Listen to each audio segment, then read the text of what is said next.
I was standing at the kitchen sink when the call came through, the evening light dimming behind the long row of pines outside my window. The day had been quiet, too quiet, so when my son's name lit up on my phone, a familiar warmth rose in my chest. "Hi, Caleb," I answered, drying my hands on a dish towel. "Hey, Mom," he said, voice clipped, distracted. "Just checking in. We're about to grab dinner. Some fancy spot her cousin recommended." There was noise behind him. Clinking dishes, distant chatter, footsteps on pavement. He and his wife were still overseas. I asked a few soft questions about their trip. He answered politely, but without much interest, the way someone does when they're already mentally gone. "Well," he finally said, "we'll talk more later. Love you." "Love you too, sweetheart." I waited for the disconnect tone. It didn't come. Instead, I heard a shuffle. The sound of fabric brushing against his coat. Then her voice, low and casual. "Who was that?" "Mom," he muttered. "Probably something about the house again." He sighed, and what came next stopped my heart cold. "I swear she's getting worse. She's a burden. Once she's out of the way, we'll take the place.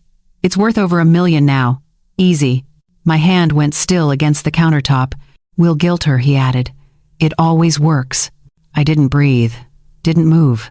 I remained frozen with the phone still against my ear, listening to the two people I'd opened my home to lay out plans for a future where I didn't exist. My house, my home, it was nothing more than an asset to them. And I was an inconvenience blocking their path. You know, I'm sitting here in my little apartment in Seattle right now, telling you this story, and I still remember how the air felt in that moment, heavy, impossible.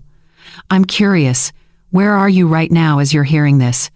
Are you close by in Washington? Maybe you're across the country having your morning coffee, or halfway around the world where it's already tomorrow. Drop a comment and tell me where you are and what time it is for you.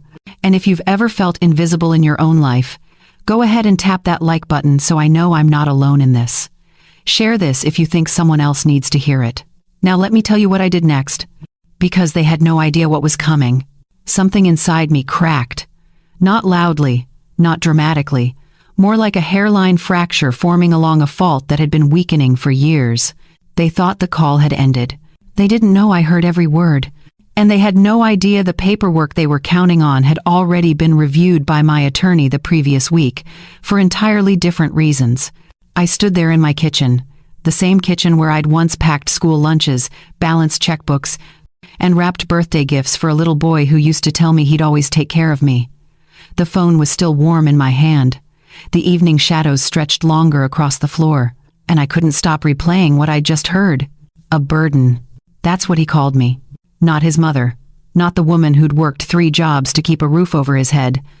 Not the person who sold her grandmother's ring to help pay for his college tuition. A burden. The words echoed in my mind like stones dropping into still water, each ripple spreading wider until it touched every memory I'd tried to protect. I set the phone down carefully on the counter, as if it might shatter. My legs felt unsteady. I pulled out a chair and sat at the kitchen table, staring at nothing in particular. The house was silent around me. Too silent. The kind of silence that presses against your ears and makes you aware of your own heartbeat. How long had they felt this way? How many dinners had I cooked while they whispered about my death in another room? How many times had they smiled at me, hugged me, thanked me, all while counting down the days until I was gone? I thought about the last few years, the way they'd moved in after Caleb lost his job, how I told myself it was temporary, that families help each other through hard times. I'd repainted the upstairs bedroom myself, bought new linens, cleared out closet space, made room in the garage for their things. I thought I was being a good mother. I thought I was giving them a safe place to rebuild. But somewhere along the way, my generosity had been mistaken for weakness. My kindness had been reinterpreted as desperation. And my home had stopped being mine. I looked around the kitchen. The walls I'd painted pale yellow because it reminded me of morning light. The window above the sink where I'd watched storms roll through and seasons change. The floor I'd mopped 1,000 times. The table where I'd sat alone so many nights, wondering if I'd done enough, been enough, loved enough. This was supposed to be my sanctuary. Instead, it had become a waiting room for my own obsolescence. I pulled open the drawer beside the stove and reached for the small metal box I kept tucked in the back. Inside was the deed to the house, the original paperwork from when I'd bought it years ago with the insurance money from my husband's passing. Every signature was mine. Every payment had been mine. Every sacrifice that built this place had come from my hands, my time, my life. I ran my fingers over the document, feeling the weight of it. Caleb had no idea that just 10 days earlier I had already contacted an attorney. Not because I suspected anything, but because a close friend had warned me about elderly financial abuse cases she'd read about. She'd suggested I add protections to my estate, just in case. The irony wasn't lost on me. I closed the box and placed it back in the drawer. My phone buzzed. A text from Caleb. "Hope you're doing okay, Mom. Talk soon." I stared at the message for a long time. Then I turned off my phone. And for the first time in years, I didn't feel guilt for the silence. I felt clarity. That clarity I felt sitting at my kitchen table didn't arrive out of nowhere. It had been building for years, layered beneath every excuse I'd made, every boundary I'd let slide, every moment I'd chosen peace over truth. But to understand how I got there, you need to know where it all began. I became a widow at 34. One moment I had a husband, a partner, a future. The next, I had a 7-year-old son, a mountain of hospital bills, and a life insurance check that felt like blood money. People told me I was strong. They said I was handling it well. They didn't see me in the bathroom at 2 a.m, hands pressed against the sink, trying to remember how to breathe without sobbing. But Caleb needed me. And when you're the only parent left, you don't get the luxury of falling apart. So I didn't. I took that insurance money and bought a modest house outside Asheville. Nothing fancy. 3 bedrooms, a yard big enough for a swing set, and a porch where I could sit with my coffee in the mornings. It wasn't much, but it was ours. A place where we could start over. A place that felt like possibility instead of loss. I worked as a receptionist during the day. On weekends, I cleaned offices. Some months, when things got tight, I took on catering gigs. I wore shoes with holes in the soles and learned how to stretch a chicken across 4 meals. I bought my clothes from thrift stores and cut Caleb's hair in the kitchen because a barber cost $20 we didn't have. But Caleb never went without. He had new shoes every school year. He had birthday parties with cake and friends. He had a mother who showed up to every game, every recital, every parent-teacher conference, even when I had to rearrange 3 work schedules to make it happen. I told myself it was worth it. I told myself he'd remember the love, not the sacrifice. And for a while, I believed he did. When Caleb got his acceptance letter to college, I cried. Not because I was sad, but because it felt like proof. Proof that all the sleepless nights and empty bank accounts and aching feet had meant something. He was going to have opportunities I never had. He was going to build a life I could only dream about. The tuition was brutal. Even with scholarships, there were gaps. Big ones. I sold my grandmother's ring, the one piece of jewelry I'd promised myself I'd never part with. It had been in our family for 3 generations. But what's a ring compared to your child's future? I picked up another job. I stopped buying anything that wasn't essential. I learned to live on 4 hours of sleep and convinced myself it was enough. Caleb graduated with honors. I sat in that stadium, surrounded by hundreds of other families, and felt like my heart might burst. He walked across that stage, and I thought about every single sacrifice that had led to that moment. It felt worth it. Every bit of it. He got a job in marketing, met a girl, got engaged. I liked her well enough at first. She was polite, ambitious, always dressed like she was on her way to an important meeting. She called me by my first name instead of any version of Mom, which felt a little strange, but I didn't push it. I figured that was just how young people did things now. When they got married, I paid for the flowers. It wasn't in the budget, but I found a way. I always found a way. A year later, Caleb lost his job. The company downsized. He was devastated. He called me in tears, something he hadn't done since he was a boy. My instinct kicked in immediately, the same instinct that had kept us afloat all those years. "Come stay with me," I said, "just until you get back on your feet." They moved in 2 weeks later. I told myself it was temporary. I told myself I was doing what mothers do. Families take care of each other. That's what I'd always believed. I repainted the guest room. I cleared space in the closets. I stocked the fridge with the things they liked. I wanted them to feel welcome, to feel safe, to know they had a home to land in when the world felt uncertain. But the weeks turned into months. The months turned into a year, then 2. And somewhere in that time, something shifted. At first, it was small things. They stopped asking before using my car. They redecorated the living room without mentioning it. They started referring to the house as theirs in conversation with friends. I heard it once when they were on speakerphone in the kitchen. "Yeah, come by our place this weekend." Our place. Not my place. Not my mother's place. Ours. I told myself I was being sensitive. I told myself it didn't matter what they called it as long as we were all together. But it did matter. Because with each passing month, I felt myself shrinking. My routines were interrupted. My space was rearranged. My voice in my own home became quieter and quieter until I wasn't sure it existed at all. I started asking permission to use my own kitchen when they were cooking. I apologized for being in the way. I tiptoed through my own hallways. Caleb stopped checking in as much.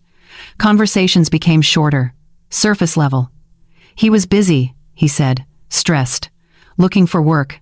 I understood. I always understood. But the truth was, I'd stopped being his mother. I'd become his landlord, his maid, his convenient solution. And he'd stopped seeing me as a person. I just didn't realize how far it had gone until I heard those words on the phone. A burden. Sitting there at my kitchen table, phone turned off, deed in the drawer, I finally understood. The betrayal hadn't started that night. It had been happening in slow motion for years, and I'd let it. There's a difference between welcoming someone into your home and watching them take it over. The line is thin, almost invisible at first. But once you see it, you can't unsee it. It started with the mail. About 3 months after they moved in, I noticed letters addressed to them were being delivered to the house. Not forwarding notices, not temporary correspondence, permanent address changes, bank statements, credit card bills, memberships. They'd updated everything without asking me. When I mentioned it, Caleb shrugged. "It's just easier, Mom. We're here anyway." I nodded. Of course. It made sense. Why wouldn't it make sense? Except it didn't feel like sense. It felt like permanence, like roots digging in without permission.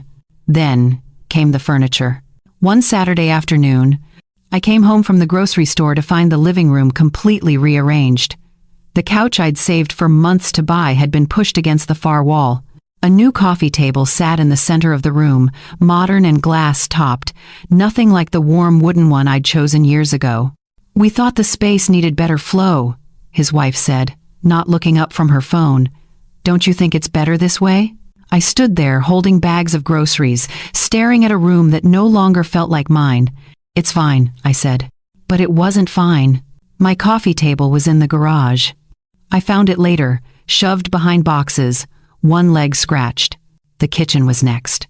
They replaced my dish soap with their preferred brand, bought a new set of pots and pans and moved mine to the bottom cabinet where I had to kneel to reach them, rearranged the pantry so I couldn't find anything without searching, installed a fancy coffee maker on the counter where my recipe box used to sit. That recipe box had been my mother's. I'd kept it in the same spot for over a decade. Now it was on top of the refrigerator, out of sight, gathering dust. "We thought you'd appreciate the upgrade," Caleb said when I asked about the coffee maker. "You always said you wanted one." I hadn't. I'd mentioned it once in passing, years ago, and decided I didn't need it. But he didn't remember that part. Or maybe he just didn't care. The bedroom upstairs became their personal project. I'd painted it soft blue when they first arrived, thinking it would be calming. 6 months later, I came home to find it gray, dark, stormy gray, the kind that swallows light instead of reflecting it. "We needed something more grown up," his wife explained. "Hope you don't mind. We saved the leftover paint in case you want to touch anything up." Touching up what? It was their room now. My input hadn't been requested. My approval hadn't been necessary. I minded. I minded deeply. But I didn't say so. Because what would I say? That I felt erased in my own home? That every change felt like a small theft? That I was disappearing one room at a time? It sounded dramatic, even in my own head. They started hosting dinners without telling me. I'd come home to find cars in the driveway, strangers in my living room, wine glasses on my table. They'd introduce me casually, as if I were a roommate they'd forgotten to mention. "This is Caleb's mom. She lives here too. Lives here too." As if it weren't my house. As if I were the guest. I started retreating to my bedroom earlier and earlier each night. It was the only space that still felt like mine. The only door I could close and pretend I had control over something. But even that became complicated. One afternoon, I noticed the lock on my bedroom door was sticking. When I looked closer, I realized it had been removed entirely. Just the mechanism. The knob still turned, but it didn't latch. "Oh yeah," Caleb said when I asked. "We thought it was a safety issue. What if you fell and we couldn't get in?" I was 63. I hadn't fallen. I wasn't fragile. But pointing that out would have made me sound defensive, difficult, ungrateful. So I said nothing. I stopped inviting friends over. It was easier that way. Easier than explaining why my home didn't feel like my home anymore. Easier than watching them notice the tension, the awkwardness, the way I asked permission to make tea in my own kitchen. I stopped cooking the meals I loved because they didn't like them. I stopped watching my shows in the living room because they were always using the television. I stopped sitting on the porch in the evenings because they'd turned it into their outdoor workspace, complete with a table, chairs, and a filing system that took up every inch of space. One morning, I opened the mailbox and found a bill addressed to them. The return address listed our house number, our street, but their names as the primary residence. Mine was listed underneath, in smaller print. Like a tenant. Like someone who lived there by permission. I stood at the end of the driveway, holding that envelope, and felt something inside me go cold. This wasn't temporary. This wasn't a phase. This wasn't them getting back on their feet. This was a takeover. And I'd been too afraid to call it what it was. Too afraid of being the difficult mother. The overbearing one. The one who couldn't let go and let her son live his life. But this wasn't his life to live. It was mine, and I no longer recognized it. I walked back into the house, that envelope still in my hand, and looked around. Every corner had been changed. Every surface had been claimed. Every inch of space had been rewritten to fit their vision. And I had let it happen. Not because I wanted to, but because I didn't know how to stop it without feeling like I was the problem. That realization settled over me like weight. I wasn't losing my home. I'd already lost it. That phone call replayed in my mind on an endless loop. I tried to push it away. Tried to convince myself I'd misheard. Tried to tell myself there was context I was missing, some explanation that would soften the edges of what I'd heard. But the words were clear. Too clear. She's a burden. Once she's out of the way, we'll take the place. I kept hearing his voice. Not angry, not upset, just casual, matter of fact. Like he was discussing a minor inconvenience that would eventually resolve itself. Like I was a problem with an expiration date. And her response. No shock, no correction, just agreement. As if they'd discussed this before, as if this was already their plan, and he was simply updating her on the timeline. I sat in the dark that night, long after the house had gone quiet. My bedroom door, the one without a working lock, stayed closed but unlatched. I didn't turn on any lights. I just sat on the edge of my bed, phone in my hand, staring at the call log. Caleb's name, 32 minutes. I pressed play on the recording I'd made. Yes, I'd recorded it. The moment I realized the call hadn't disconnected, some instinct told me I needed proof. Proof that I wasn't imagining things. Proof that this wasn't grief or paranoia or the loneliness playing tricks on my mind. I needed to know it was real. So I'd opened the voice memo app with shaking hands and captured every word. Now, sitting in the darkness, I listened again. His voice came through the speaker, distant but unmistakable. I swear, she's getting worse. Worse. As if I were deteriorating. As if age was a crime. As if getting older meant I deserved less respect, less consideration, less humanity. Once she's out of the way, we'll take the place. It's worth over $1 million now. Easy. There it was. The number, the appraisal. They'd already looked into it. already calculated my worth in terms of real estate, already measured my life against market value. I heard his wife laugh. Not a cruel laugh, just amused, like he'd made a clever observation. "We'll guilt her," he continued. "It always works." I stopped the recording. My hands were trembling. Guilt. He'd weaponized my love, turned every moment of my generosity into manipulation. Every time I'd said yes when I wanted to say no. Every time I'd put their comfort ahead of my own. Every time I'd apologized for existing in my own space. He knew. He knew exactly how to control me. And he'd been doing it for years. I thought about every conversation we'd had recently, every request, every suggestion. I started seeing them differently now, like pulling back a curtain and realizing the whole stage had been set. "Mom, would you mind if we used your car this weekend? Ours is acting up again. Mom, we're thinking about repainting the hallway. You're okay with that, right? Mom, we invited some friends over. You don't mind, do you?" Every question phrased to make refusal seem selfish. Every favor framed as though I'd be unreasonable to decline. And I'd fallen for it. Every single time. Because I didn't want to be the difficult mother. I didn't want to be the burden he apparently already thought I was. I played the recording a third time. This time, I focused on the tone, the ease of it, the lack of hesitation. This wasn't a new thought. This wasn't something said in anger or frustration that he'd regret later. This was a plan that required my absence. Not my presence, not my participation, my absence. I thought about the phrase, "out of the way." What did that mean exactly?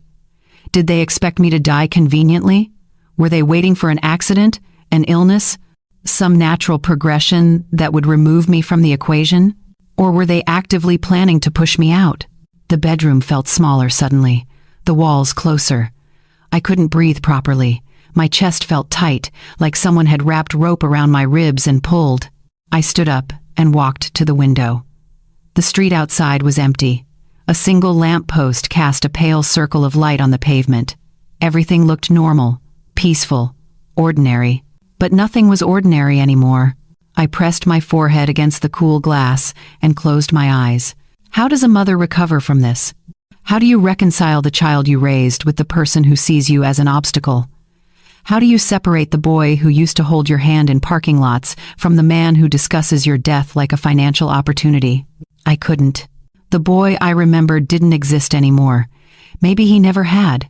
Maybe I'd been so busy trying to give him everything that I'd never noticed what he was becoming. Or maybe people just change.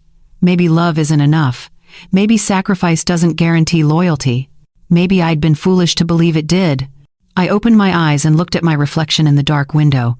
An older woman stared back, tired, worn, invisible, but not gone. Not yet. Something hardened in my chest. Not anger, not rage, something colder, something sharper, something that felt like the beginning of a decision I couldn't take back. They wanted me out of the way. They wanted my house, my money, my absence. They wanted me erased so they could step into the space I'd built and pretend they'd earned it. But this house wasn't theirs. This life wasn't theirs. And I wasn't finished living it. I walked to my closet and pulled out the small fireproof box I kept on the top shelf. Inside were my important documents: birth certificate, social security card, marriage license, death certificate for my husband, and the deed. I held it in my hands, feeling the weight of the paper, the significance of the ink. My name. Only my name. I'd earned this. I'd bled for this. I'd sacrificed everything for this. And no one was taking it from me. I picked up my phone and searched for my attorney's number. It was late. Too late to call, but I saved the contact, highlighted it. Tomorrow morning, I would make that call. Tonight, I would stop being afraid. I didn't sleep that night. I couldn't. Every time I closed my eyes, I heard his voice. Every time I tried to rest, my mind raced through possibilities, consequences, outcomes. By the time dawn broke, I'd already showered, dressed, and made coffee. I sat at the kitchen table, watching the sky lighten through the window, waiting for a reasonable hour to make the call. At 8:30, I dialed. "Henderson and Associates. How may I help you?" "This is Margaret Bennett. I need to speak with Linda Henderson." "It's urgent." There was a pause. Miss Henderson's calendar is fully booked today. Would you like to schedule something for next week? No, I said, my voice steadier than I expected. Tell her it's about the estate consultation we discussed. Tell her I need to see her today. Another pause. Please hold. 2 minutes later, Linda's voice came through. Margaret, is everything all right? No, I said simply. Can I come in? She didn't ask questions. I'll clear my 11 o'clock. See you then. I arrived at her office 40 minutes early. I sat in my car in the parking lot, hands gripping the steering wheel, trying to steady my breathing. This was real. I was doing this. There was no going back once I walked through those doors. But going back to what? To a house that wasn't mine anymore? To a son who saw me as a financial burden? To a life where I apologized for taking up space? I got out of the car.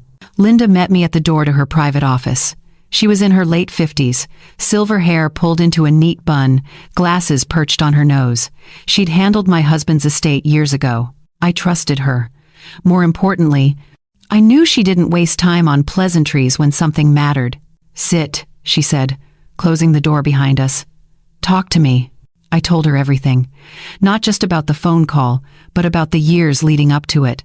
The slow takeover, the erasure, the manipulation. I played her the recording. She listened without interrupting, her expression neutral but focused. When I finished, she set down her pen and looked at me directly. What do you want to do? The question caught me off guard. Not what should I do? Not what were my options? What did I want? I want to protect myself, I said. I want to make sure they can't take anything from me, and I want to leave. She nodded. Let's start with the basics. Do you have the deed? Yes, at home, in my name only. Good. Any joint accounts with your son? No. Everything is separate. Even better. Does he have power of attorney? No. Health proxy? No. She leaned back in her chair, fingers steepled. Margaret, legally speaking, you're in a strong position. The house is yours. Your finances are yours. They have no claim to anything unless you give it to them. Relief flooded through me, followed immediately by something else. Anger. All this time, I'd felt powerless. But I wasn't. I never had been. I'd just been convinced that protecting myself made me selfish. What do I need to do? I asked. Linda pulled out a legal pad and began writing. First, we make sure everything is documented. I'll draft a formal statement of ownership for the property. We'll file it with the county to ensure there's a clear record. Second, we review your will and any estate documents. If your son is listed as executor or beneficiary, we need to discuss changes. I nodded. I hadn't thought that far ahead, but it made sense. Third, she continued, we secure your financial accounts, change passwords, add two-factor authentication. If you're concerned about manipulation or coercion, we can set up alerts for any unusual activity. I want all of that, I said. Good. Now the harder question. You said you want to leave. Do you mean temporarily or permanently? I thought about the house, the rooms I'd painted, the garden I'd planted, the memories embedded in every wall. But none of it felt like mine anymore. Permanently, I said. Linda didn't flinch. Then we need to talk about selling the property. You have every legal right to do so. It's your house. But I need you to understand that this will likely create significant conflict. I know. Your son and his wife will be displaced. They may threaten legal action, though they have no grounds. They may attempt to claim tenant rights, though North Carolina law is clear on owner-occupancy situations. Are you prepared for that fight? I thought about the recording, the casual cruelty, the calculated plans. Yes, I said. I'm prepared. She studied me for a moment, then smiled faintly. All right, let's do this properly. I'll connect you with a real estate attorney who specializes in discreet sales. Someone who can move quickly and quietly. How soon do you want to list? As soon as possible. Where will you go? I hesitated. I hadn't thought that far. I'd been so focused on leaving that I hadn't considered where I was going. I don't know yet, I admitted. Somewhere far. Somewhere they won't look.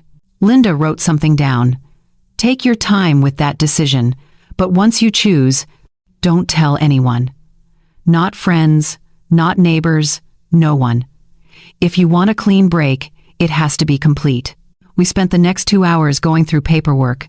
She called her real estate contact, who agreed to meet with me the following day. We reviewed my accounts, my assets, my vulnerabilities.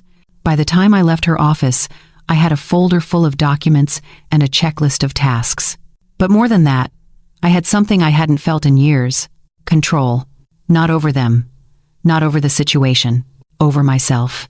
I walked to my car, slid into the driver's seat, and sat there for a long moment. The sun was high now, warming the interior. I felt lighter, stronger, like I'd been holding my breath for years and finally remembered how to exhale.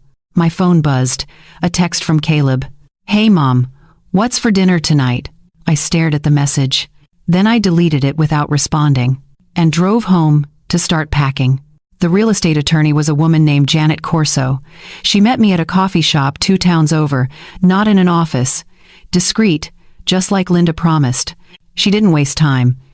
I've reviewed the property details. Prime location, well-maintained, strong market. I have a buyer who's been looking in that area for 6 months. Cash offer. No contingencies. If you're serious, we can close in 3 weeks. 3 weeks. 21 days between the life I'd known and the life I was choosing. "I'm serious," I said. She slid a folder across the table. "Sign here, here, and here. Initial the bottom. I'll handle everything else. You won't need to be present for inspections or showings. I'll coordinate with a locksmith to change the locks 72 hours before closing. You'll have time to remove your belongings." "What about them?" I asked. "The people living there? Legally, they're guests. You're not required to give notice, but for your own peace of mind, I'd suggest being gone before they realize what's happening." I signed the papers. By the time I got home, it was late afternoon. Caleb and his wife were both out. I stood in the entryway, keys still in my hand, and looked around. This was the last time I'd walk through these rooms as the owner. The last time these walls would hold my story. I started in the living room. The couch they'd moved still sat against the far wall. I remembered buying it. Remembered the salesman telling me it would last 20 years. It had lasted longer. I ran my hand along the armrest, feeling the worn fabric under my fingers. I thought about the nights I'd curled up there with Caleb when he was small, reading him stories until he fell asleep, how his head would get heavy against my shoulder, how I'd carry him to bed and tuck him in, whispering that I loved him even though he couldn't hear. That boy was gone. I moved to the kitchen, the table where we'd eaten breakfast together, the window where I'd stood washing dishes, watching seasons change, the spot on the floor where he'd spilled juice when he was 6 and I'd laughed instead of scolding him. So many memories. So much love poured into every corner. But love doesn't live in walls. It lives in people. And the people here had stopped returning it years ago. I went upstairs and pulled 3 large suitcases from the hall closet. In my bedroom, I began packing methodically, clothes first, only what I needed. I left behind anything that felt tied to this version of my life. The dress I'd worn to his wedding, the sweater he'd given me for Christmas 3 years ago, the robe I'd bought thinking it made me look maternal and soft. I didn't need soft anymore.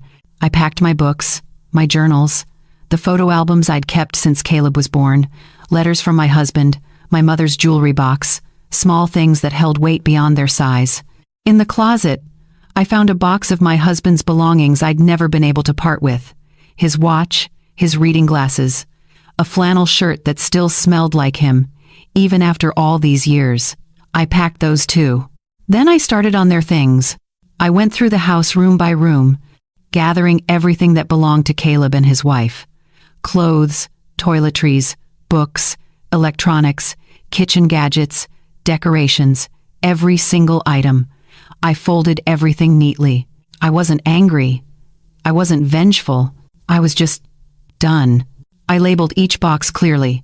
His name, her name, contents listed on the side. It took me 2 full days. They barely noticed. They came and went, busy with their own lives, their own plans. I worked while they were out.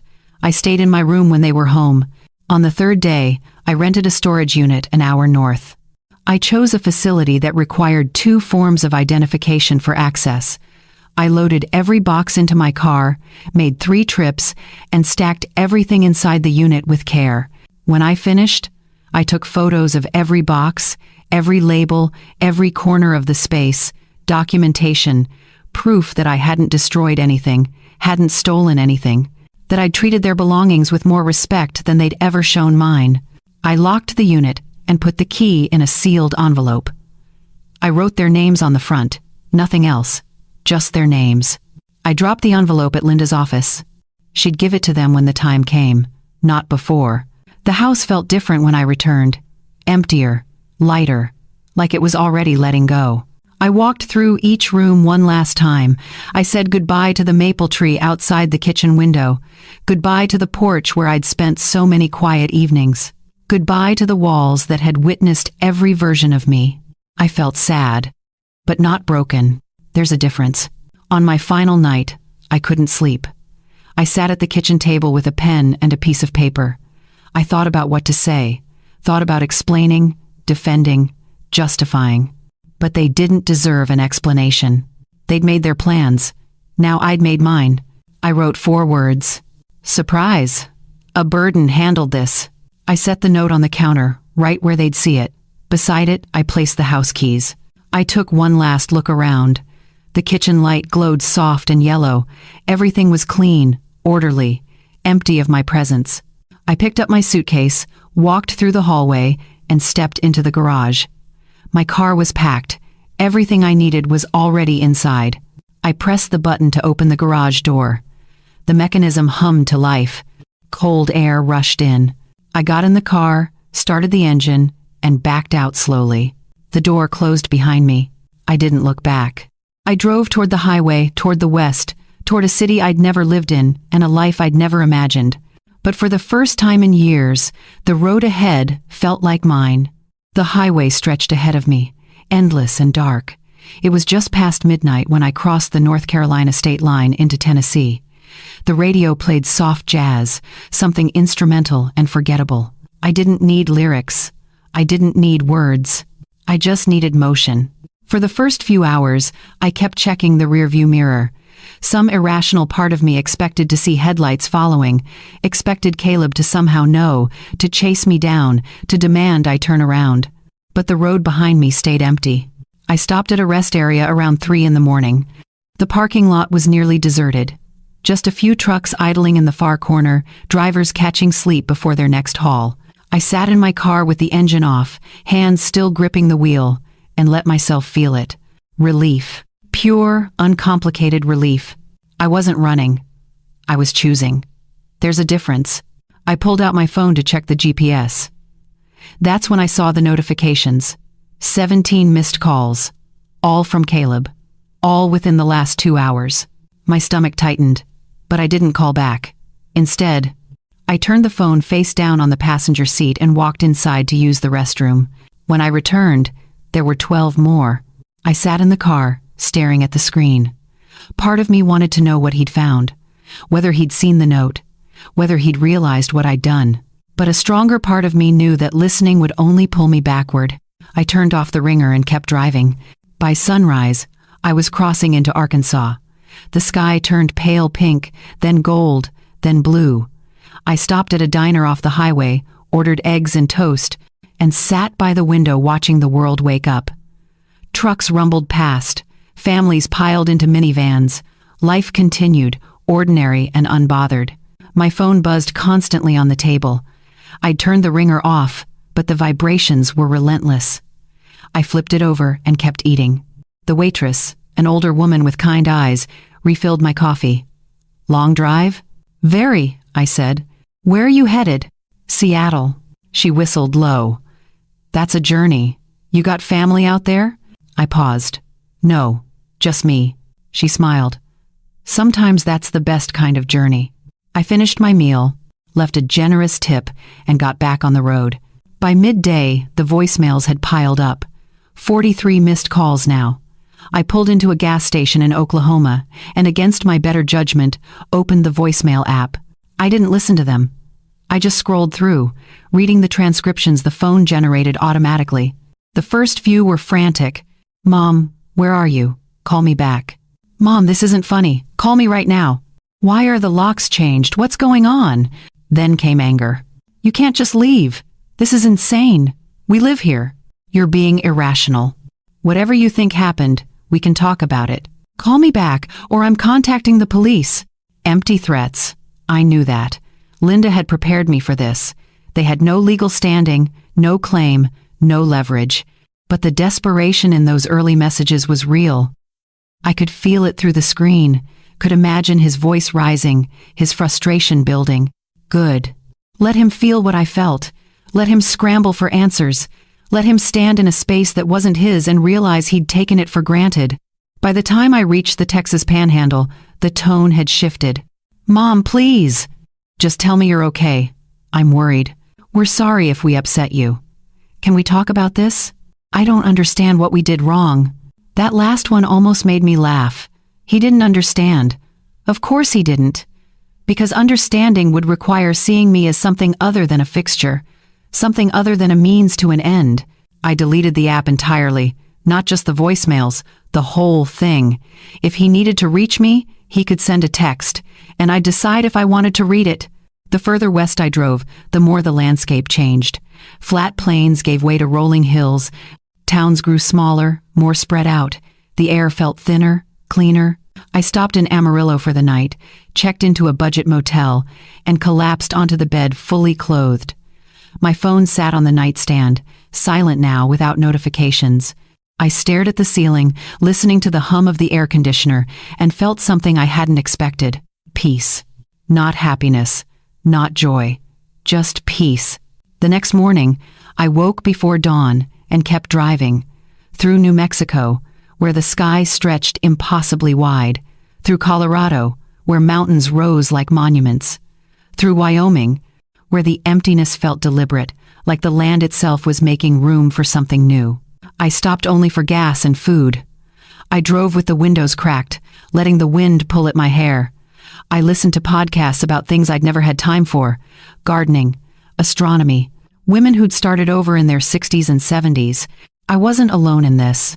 By the time I crossed into Washington, the sun was setting behind me. The landscape turned green, lush in a way that felt almost foreign after the dry plains. Trees crowded the highway. Rivers cut through valleys. I pulled over at a scenic overlook and got out of the car. My legs were stiff, my back ached. But standing there, looking out at the mountains in the distance, I felt something settle inside me. I'd made it. Not just across state lines, not just away from them. I'd made it to the other side of a decision I'd been too afraid to make for years. My phone buzzed one last time. I glanced at the screen. 47 missed calls. I powered it off completely and put it in the glove compartment. Then I got back in the car and drove toward Seattle, toward the unknown, toward whatever came next. And for the first time in decades, I wasn't afraid of it. Seattle welcomed me with rain. Not the harsh, punishing kind, but a soft mist that clung to everything. I pulled into the city limits just after 9 in the evening, streetlights reflecting off wet pavement, the skyline glowing through low clouds. I'd booked a short-term rental online during one of my stops, a furnished studio in the Fremont neighborhood. Nothing fancy. Just a bed, a small kitchen, and a window that overlooked a quiet street lined with trees. The landlord met me at the building entrance. An older man with a gray beard and a Seahawks cap. He handed me the keys without asking questions. "First month is paid up," he said. "Laundry is in the basement. Trash goes out on Tuesdays. You need anything, my number's on the fridge." "Thank you," I said. He nodded and left. I carried my suitcases up 2 flights of stairs, unlocked the door, and stepped inside. The space was small, clean, impersonal in the best way. No memories lived here, no ghosts lingered in the corners. It was just a room, 4 walls, a fresh start. I set my bags down and walked to the window. Below, a couple walked their dog. A cyclist pedaled past. Life happening, ordinary and unbothered. I stood there for a long time, just watching. The first week was strange. I woke each morning without purpose, without routine, without anyone expecting anything from me. I'd open my eyes, see unfamiliar walls, and have to remind myself where I was. I walked a lot. I explored the neighborhood slowly, learning the layout. There was a coffee shop 2 blocks away that opened early, a grocery store within walking distance, a small park where people brought their dogs in the mornings.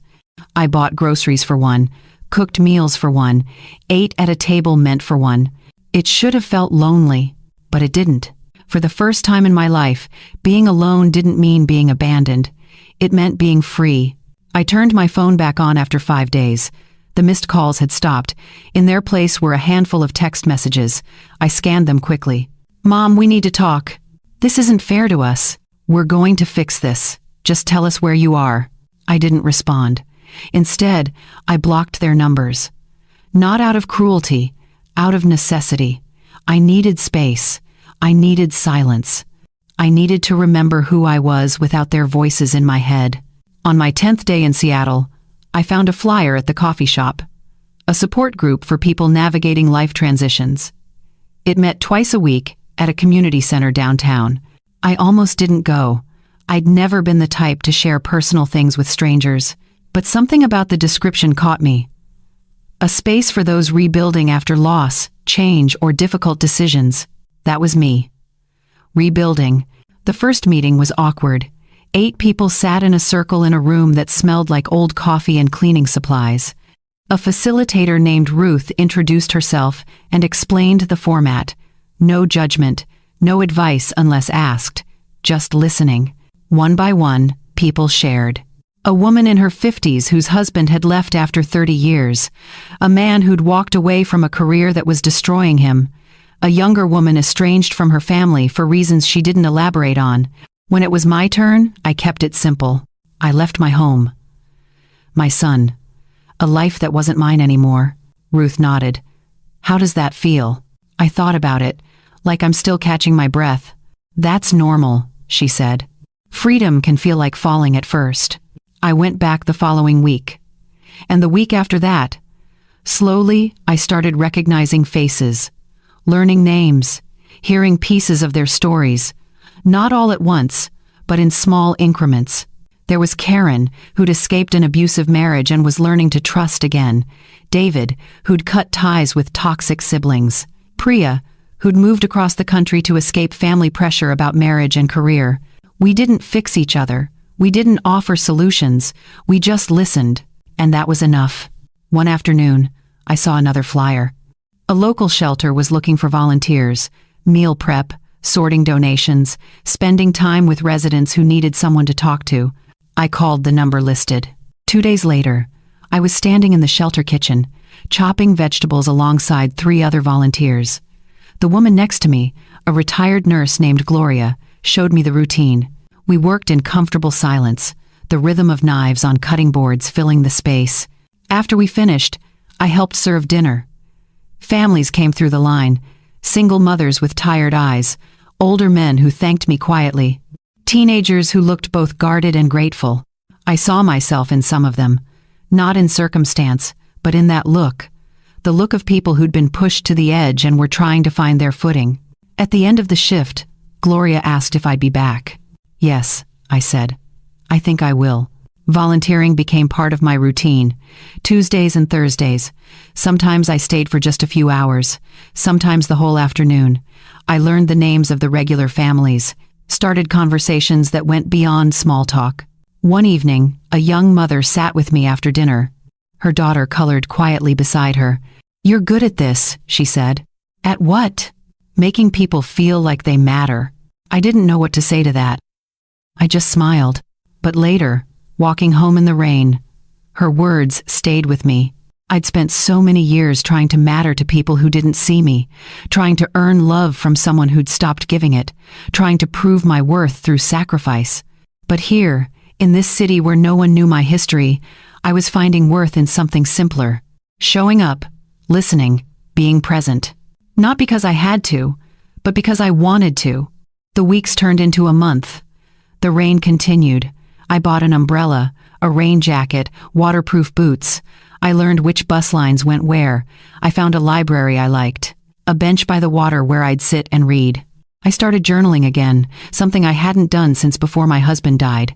I wrote about the small things, the taste of coffee at my new favorite shop, the sound of rain on my window, the way the city smelled after a storm. I wrote about Caleb too, but not with anger, with clarity. I'd loved him the best way I knew how, and that had to be enough. Not for him, for me. I'd been in Seattle for 6 weeks when the email came through. Not a text, not a voicemail, an email, formal, calculated.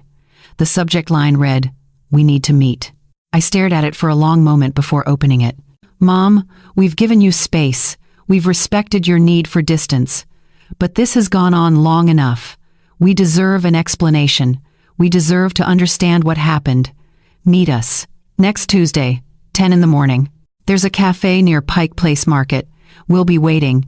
If you don't show, we'll have no choice but to involve legal counsel." Legal counsel. The threat was hollow. Linda had already assured me of that. But the audacity of it struck me. Even now, even after everything, they believed they held power over me. I read the email 3 times. Then I closed my laptop and went for a walk. The rain had stopped for once. The sky was overcast but bright, the kind of light that made everything look softer. I walked along the waterfront, hands in my jacket pockets, thinking. Part of me wanted to ignore the email. To let them sit in that cafe alone, waiting for someone who would never come. To let that silence be my final answer.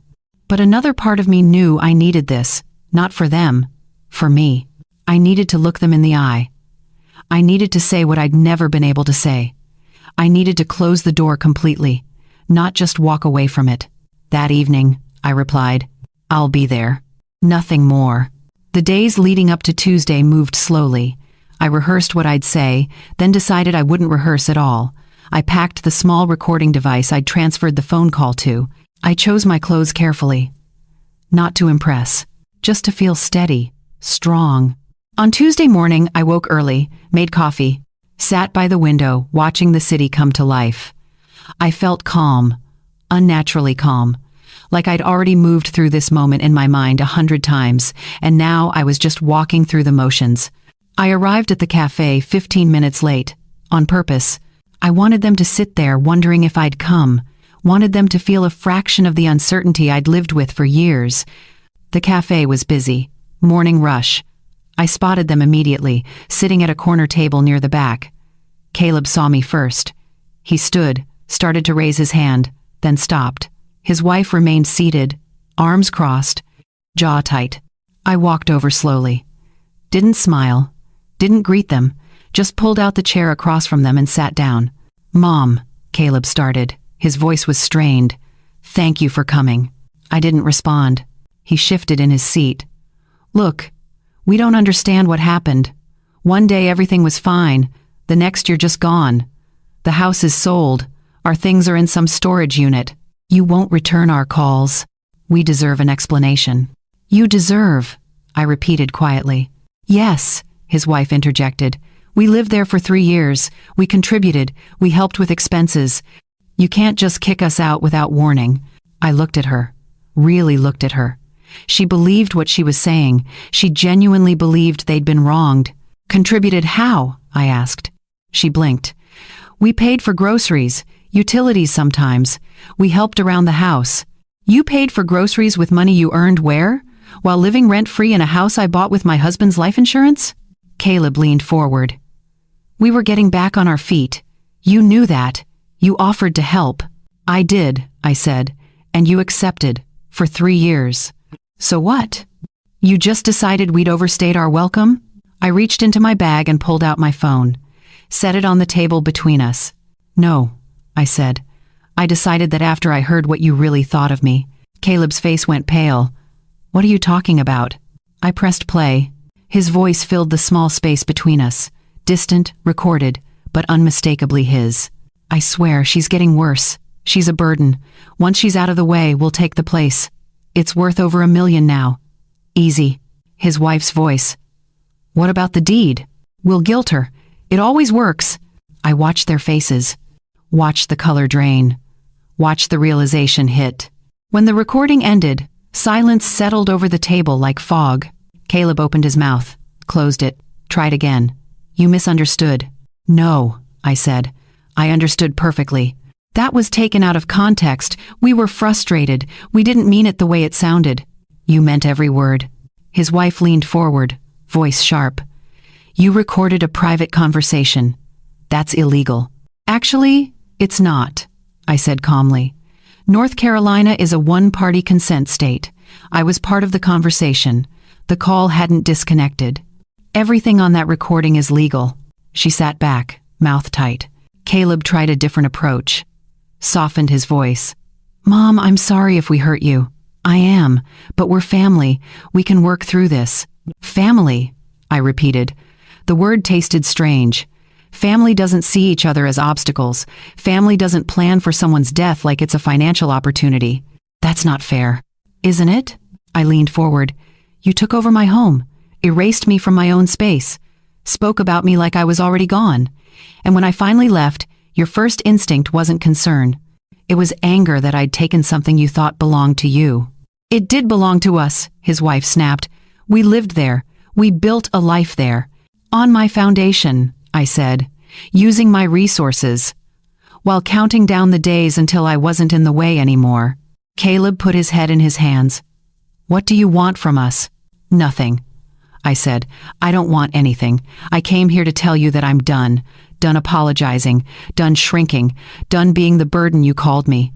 I stood up, picked up my phone, and slipped it back into my bag. Your things are in a storage unit. My attorney has the key. You'll get it when the paperwork is finalized. After that, don't contact me again.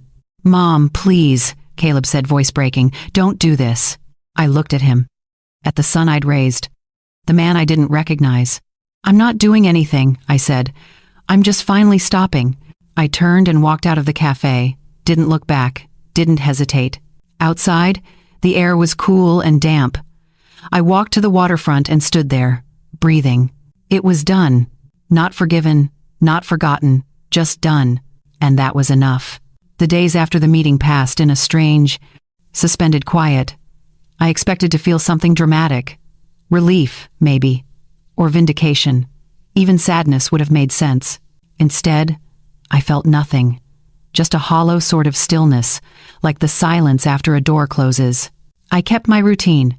Coffee in the mornings, walks through the neighborhood, volunteering at the shelter on Tuesdays and Thursdays.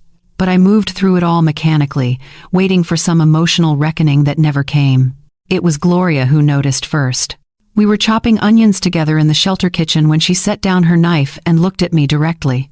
You're somewhere else today, she said. I'm fine, I replied automatically. Fine is what we say when we don't want to talk about it. I stopped cutting and stared at the onion in front of me. I saw my son last week. We talked. It didn't go well. Did you expect it to? No, I admitted. But I thought I'd feel better after. I thought closure was supposed to feel like something. Gloria wiped her hands on her apron. Closure isn't a feeling. It's a decision. You keep choosing to close the door until one day you stop trying to open it again. Her words stayed with me. That night, I pulled out the journal I'd been neglecting for weeks. I sat at the small table in my studio and wrote, not about the meeting, not about Caleb, about myself. About who I'd been before I became a wife, a mother, a person defined entirely by her relationships to other people. I wrote about the girl who'd wanted to be a teacher, the young woman who'd loved hiking and terrible mystery novels, the person who'd had dreams that got buried under responsibility. I wrote until my hand cramped, until the pages were full of questions I didn't have answers for. Who was I now? Not someone's mother? Not someone's burden. Just me. I didn't know yet. But for the first time, I wanted to find out. The next morning, I changed my route. Instead of my usual neighborhood loop, I walked to Discovery Park. It was early, the trails still wet from overnight rain.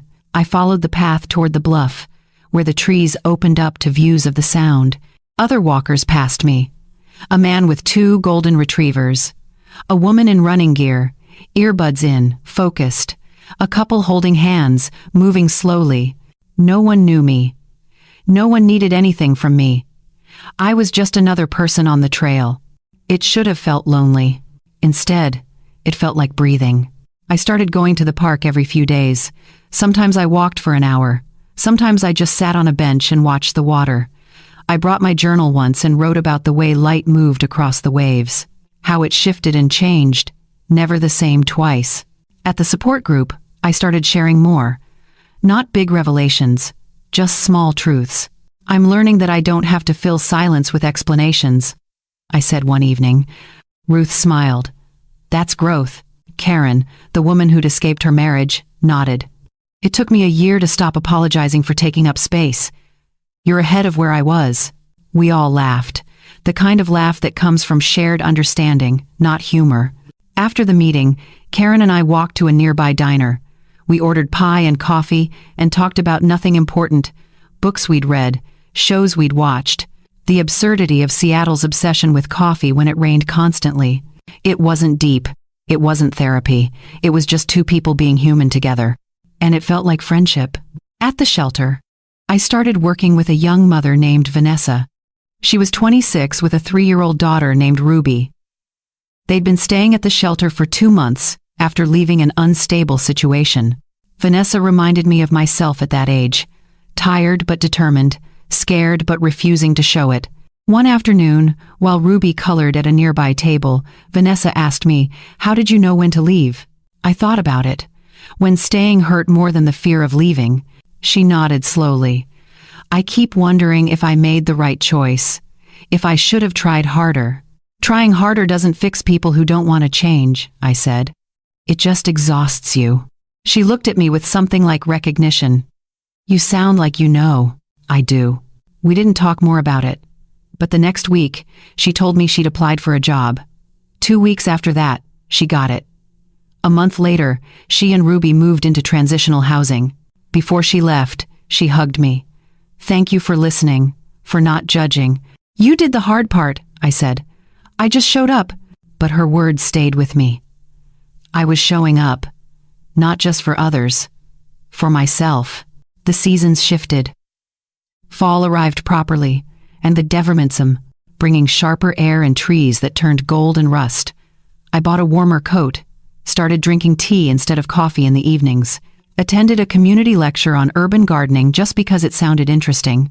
I met a woman there named Diane. She was in her early 70s, retired from teaching, sharp, witted, and kind. We exchanged numbers and started meeting for breakfast once a week at a spot near Green Lake. Diane didn't ask about my past. She talked about the present, about the book club she was starting, about her grandchildren who visited twice a year, about the trip she was planning to Portugal in the spring. Her life was full, but not frantic, purposeful, but not desperate. I wanted that. Not her life, but that quality, that ease. One morning, I woke up and realized I hadn't thought about Caleb in 3 days. The realization startled me, not because I felt guilty, but because I'd expected the grief to be constant. But it wasn't grief. Not really. It was mourning an illusion. The son I'd believed in. The relationship I'd thought we had. The version of myself that had tried so hard to be enough. None of it had been real. And accepting that didn't mean I'd failed. It meant I'd finally stopped pretending. I stood at my window that morning, coffee in hand, and watched the street below. The rain had returned. People moved through it without complaint, umbrellas up, shoulders hunched against the weather. This was my life now. This city, this quiet, this version of me that was still forming. I didn't miss who I used to be. I was becoming someone better. Spring came to Seattle slowly. The rain softened into drizzle, then mist, then finally days where the sun broke through and the city seemed to exhale. I'd been there nearly a year when I received a letter from Linda Henderson. The estate matters were fully settled, all documents finalized, the sale complete. She'd attached copies of everything for my records. At the bottom of her note she'd written, "You handled this with remarkable dignity. I hope you're finding peace." I set the letter aside and looked out my window. The trees along the street were budding, bright green pushing through gray bark. A year ago, I'd driven away from everything I knew. Now, looking at those trees, I realized I'd grown roots here without noticing. 2 weeks later, I had a reason to return east. An old friend from my early working years had invited me to her daughter's wedding in Virginia. I almost declined. The thought of flying back, of being anywhere near that part of the country, felt heavy.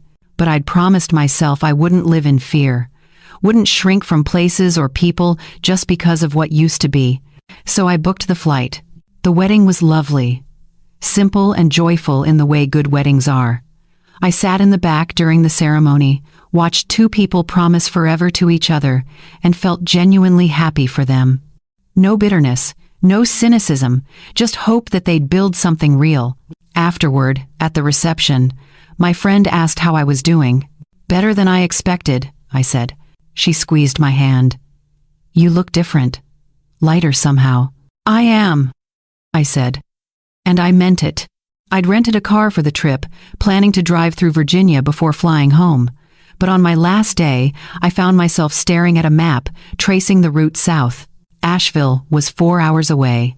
I didn't plan to stop, didn't plan to see anyone, but some part of me needed to know if I could drive past without falling apart.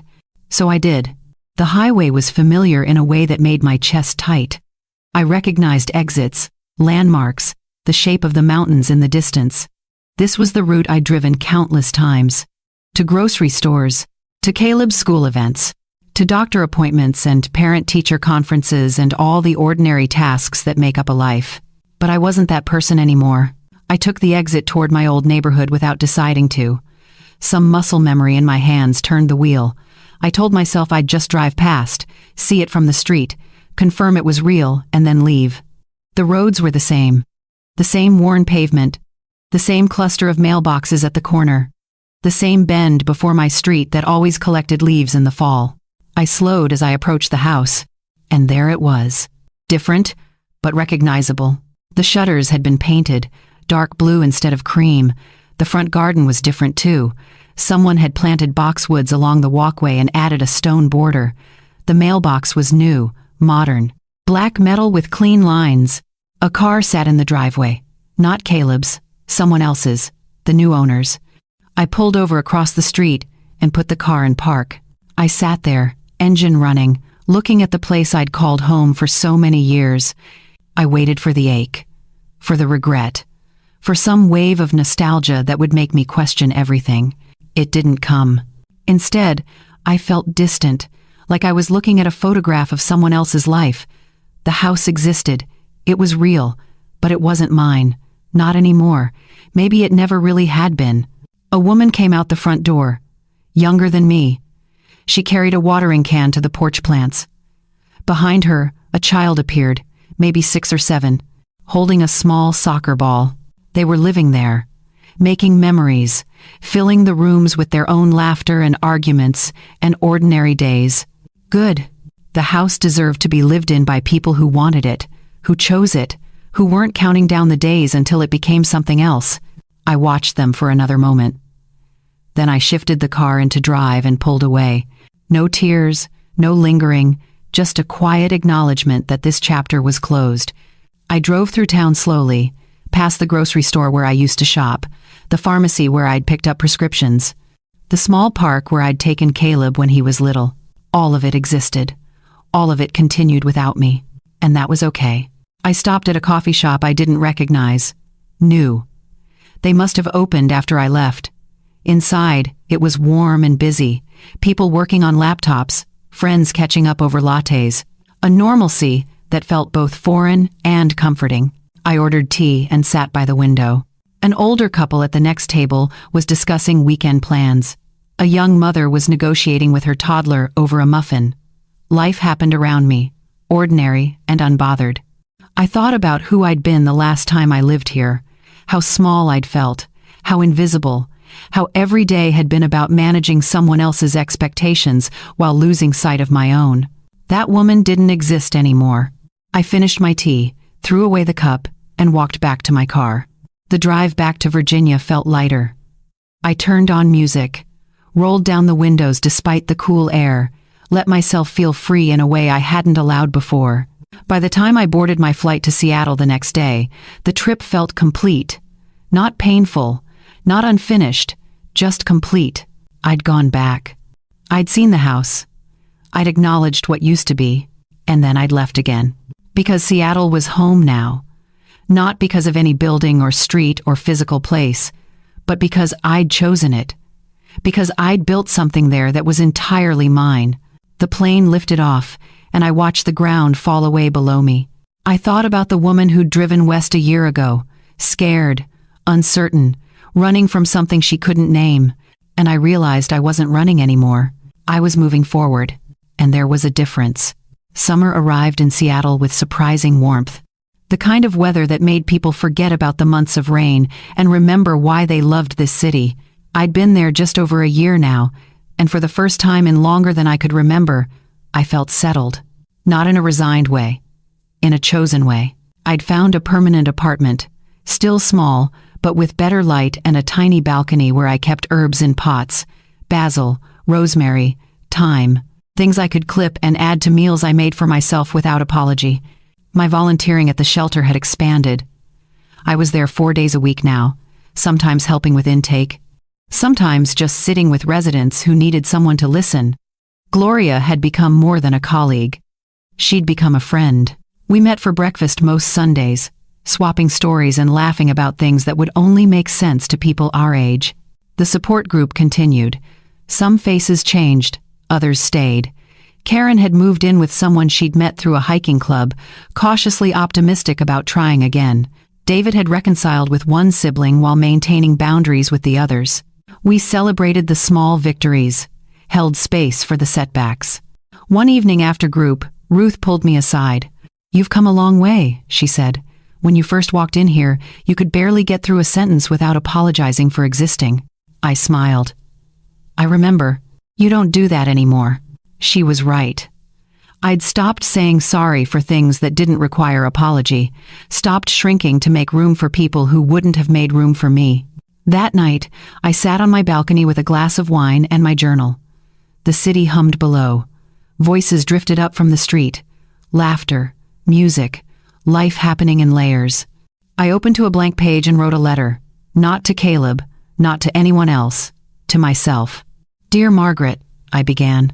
"You spent so many years believing your worth was measured by how much you gave, how much you sacrificed, how much you endured without complaint. You thought love was supposed to hurt, that mothers were meant to disappear so their children could thrive, that asking for anything made you selfish. You were wrong. You were never the burden. You were the foundation. You were the one who held everything together when it should have fallen apart. You worked until your body ached. You gave until you had nothing left. You loved with everything you had. And when that love was taken for granted, when it was weaponized against you, when you finally heard the truth of how little you mattered to the people you'd built your life around, you didn't collapse. You left. Not because you were weak, because you were finally strong enough. You drove across the country toward nothing except the possibility of something better. You rebuilt from scratch. You learned how to be alone without being lonely. You discovered that peace doesn't come from being needed. It comes from being whole. You are whole now. Not perfect. Not healed in the way people expect healing to look, but whole. You have friends who see you. Work that matters. Mornings that belong to you. A life that fits. And that's enough. You are enough. Not because of what you've given, but because of who you are. Remember that. I signed it and closed the journal. For a long time, I just sat there, feeling the warm air on my skin, listening to the sounds of the city. Diane had invited me to join her book club. I'd said yes. We were reading something about women who'd reinvented themselves later in life. It felt fitting. Vanessa had sent me photos of Ruby's first day of preschool. She'd found stable housing, saved enough for a deposit, started building something secure. She'd written, "Thank you for believing in me when I couldn't." But I hadn't done anything except show up, except be present, except prove that someone could care without expecting anything in return. Maybe that was enough. The days continued. I took a pottery class and made bowls that were lopsided but mine. I joined a walking group that met Saturday mornings. I planted a small garden in community plots near the shelter, tomatoes and peppers that I'd harvest in late summer. I started saying yes to invitations, gallery openings, potlucks, a concert in the park, small things that added up to a life that felt lived rather than endured. One afternoon, I was sitting at my favorite bench near the water when a younger woman sat down beside me. She looked tired, worn, the way I must have looked a year ago. We didn't speak at first, just sat in comfortable silence, watching boats move across the sound. Finally, she said, "Do you ever feel like you've lost yourself?" I looked at her. Yes, but I also found myself again. It just took leaving everything I thought defined me. She nodded slowly, tears forming. "I don't know if I'm brave enough." "Bravery isn't fearlessness," I said. It's being terrified and doing it anyway. We talked for an hour. I didn't give advice, didn't tell her what to do. I just listened, shared pieces of my story when it felt right, reminded her she wasn't alone. When she left, she hugged me. Thank you. I needed to hear that. I watched her walk away and thought about all the versions of myself I'd been. The young widow, the struggling single mother, the woman who gave everything and received so little, the person who finally said enough. Each version had led to this one, and this one was the strongest yet. I stood up and walked along the pier, past families taking photos, couples holding hands, people fishing off the edge. The sun was setting, painting the sky in shades of orange and pink. I thought about Caleb briefly. Wondered if he ever thought about me. If he understood what he'd lost. If he'd learned anything from it. But those thoughts didn't linger. They passed through like clouds, temporary and distant. Because this life, the one I was living now, wasn't about him. It was about me. I'd walked away from family. Not because I didn't love, but because I finally loved myself enough to choose my own peace. I reached the end of the pier and stopped, looking out at the water. The breeze lifted my hair. The city glowed behind me. And for the first time in my entire life, I felt complete. Not because someone else made me feel that way, but because I'd made myself whole. So here's what I want to know from you. Have you ever had to choose yourself over people you loved? Have you ever walked away from something that was slowly destroying you? Drop a comment and share your story. And if this journey resonated with you, hit that like button and subscribe. Share this with someone who needs to hear that it's never too late to start over. Because it's not. I'm proof of that.